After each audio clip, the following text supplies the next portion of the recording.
Sexual misconduct scandals dominating the headlines this week. Apologies by Senator Al Franken. Denials by Alabama GOP Senate candidate Roy Moore.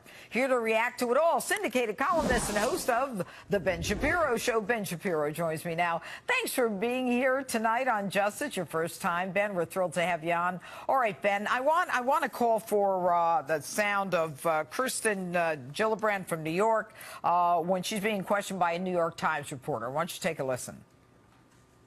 Is it your view that the President Clinton should have stepped down at that time, given the allegations? Yes, I think that is the appropriate response.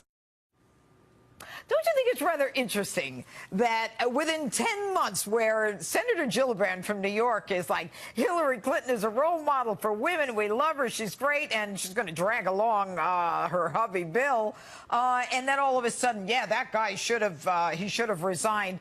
Besides being a hypocrite, isn't she opportunistic, and should people feel comfortable with her as a United States Senator?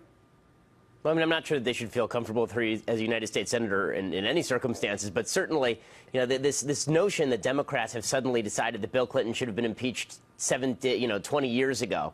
This idea we're going to get in Doc Brown's time machine and go back and get rid of Clinton then. You know, they were all giving him a standing ovation in the Rose Garden when he was impeached, and now they're coming out and saying, 10 months after he becomes politically useless to them, now they're going to throw his corpse under the bus. And when they finally get a chance to condemn somebody who's actually sitting right now, right, Senator Franken, then all of a sudden they say, oh, well, you know what we want? We don't want him to go. What we'd really like is a Senate Ethics Committee investigation. And for people who don't know what a Senate Ethics Committee investigation is, the answer is it's nothing. It's a big nothing. Between 2007 and 2016, there were something like 613 reports to the Senate Ethics Committee for investigation, and there were 0 sanctions, none. So the idea, I mean, Al Franken called for an investigation of himself. He said, I'd like a Senate ethics investigation of me. Yeah. Okay, if you're guilty of stuff, and we know he's guilty, there's a picture of him trying to grab a lady's boobs on...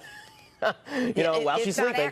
There's not a lot to investigate there. If you know you're guilty and you're calling for an investigation, that probably suggests that the investigation doesn't mean a whole hell of a lot. But the whole thing is, when he apologized, and people say, oh, he's so great, he apologized. Hillary, he apologized. She said, you know, as if she should be telling women how they should react in cases like this.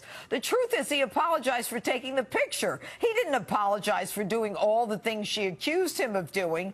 And yet the left that claims to be the protectors and the guardians of women are the party that never believed women. Hillary Clinton was part of the party that trashed women. I mean, do we owe women like Monica Lewinsky, on whose dress the semen was found, of the President of the United States? Talk about an imbalance of power between a president and an intern. Do we owe her an apology? Do we owe Juanita Broderick an apology, who made an immediate outcry regarding a rape to a minimum of 5 women?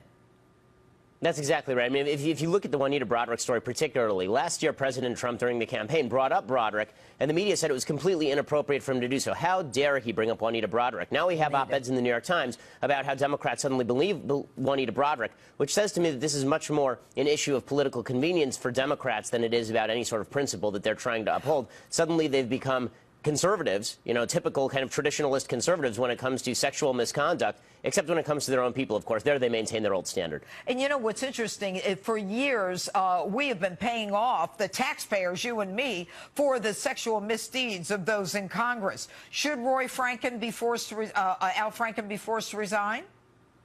I think Franken should go. I think he should be forced to resign. I mean, what about it doesn't seem to me... Moore in Alabama? What should happen to him?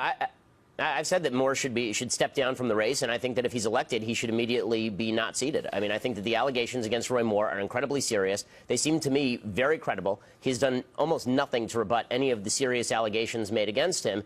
And the idea that we are going to be seating people with credible allegations of child molestation against them that haven't been rebutted in any serious way, that doesn't make a lot of sense to me on any level. Listen, if we're going to have a country, if we're going to have a social fabric where we can actually trust each other regardless of what side of the political aisle we're on, then we're going to need to have some sort of standards for the character of the people that we seat in high office. I mean, this is getting to be, you know, beyond the pale, and it has been for 20 years, but it seems to be getting worse.